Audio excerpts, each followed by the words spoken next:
प्रणाम। आज हम श्री कार्तिक महात्म्य कथा के 30वें अध्याय का अध्ययन करेंगे। इससे पूर्व 29वें अध्याय में हमने जाना है कि किस प्रकार ब्रह्मा जी की पत्नी स्वरा के श्राप के परिणाम स्वरूप सभी देवता विष्णु शंकर आदि अपने अपने अंशों से नदियां बन गए। इससे आगे का अध्याय अब हम पढ़ते हैं। ओम नमो भगवते वासुदेवाय। भगवान श्री कृष्ण चंद्र जी महाराज ने कहा, हे प्रिय, नारद जी के वचन सुनकर महाराज पृथु बड़े विस्मित हुए। अंत में उन्होंने नारद जी का पूजन करके उनको विदा किया। इसी कारण माघ, कार्तिक और एकादशी, यह 3 व्रत मुझे अत्यधिक प्रिय हैं।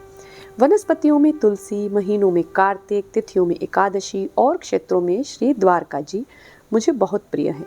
जो प्राणी जितेंद्रिय होकर इनका सेवन करता है वह यज्ञ करने वाले प्राणियों से भी मुझे बहुत अधिक प्रिय होता है। जो प्राणी विधि विधान से इनकी सेवा करते हैं उनके अनुग्रह से सभी पाप दूर हो जाते हैं। भगवान श्री कृष्णचंद्र जी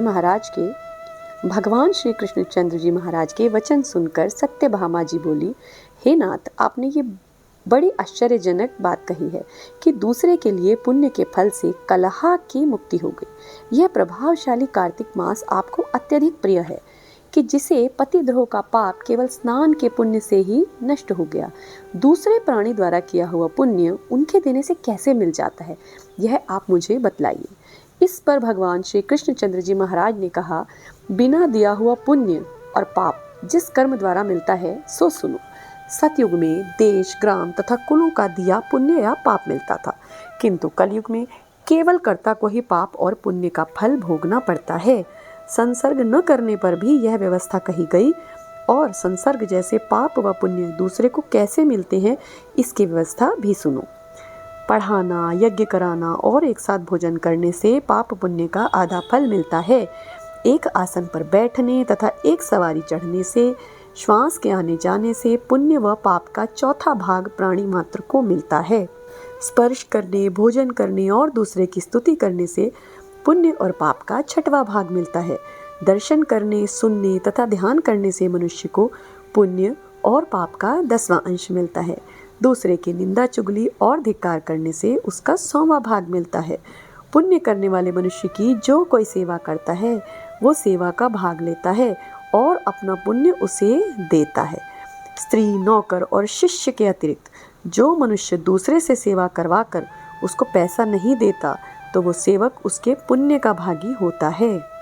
पंक्ति में बैठे हुए भोजन करने वालों की पत्तल जो व्यक्ति लांघता है उसको जिसकी की पत्तल उसने लांघी है अपने पुण्य का 6वां भाग दे देता है। स्नान तथा ध्यान आदि करते हुए मनुष्य से जो व्यक्ति बातचीत करता है या फिर उसे स्पर्श करता है वह अपने पुण्य का 6वां भाग उसे दे डालता है। जो मनुष्य धर्म के कार्य के लिए दूसरों के लिए धन मांगता है वह पुण्य का भागी होता है। ठीक उसी प्रकार जिस प्रकार दान करने वाला पुण्य का भागी होता है। जो मनुष्य धर्म का उपदेश करता है तत्पश्चात से श्रोता से याचना करता है वो अपने पुण्य का 6वां भाग उसे दे देता है। जो मनुष्य दूसरों का धन चुराकर उससे धर्म करता है वह चोरी के पाप का फल भोगता है और शीघ्र ही निर्धन हो जाता है, और जितना धन चुराता है वह पुण्य का भागी होता है। बिना ऋण के उतरे जो मनुष्य मर जाते हैं उनको ऋण देने वाले सज्जन पुण्य के भागी होते हैं।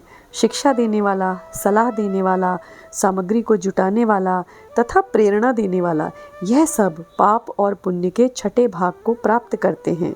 राजा प्रजा के पाप पुण्य के 6ठे अंश का भागी होता है।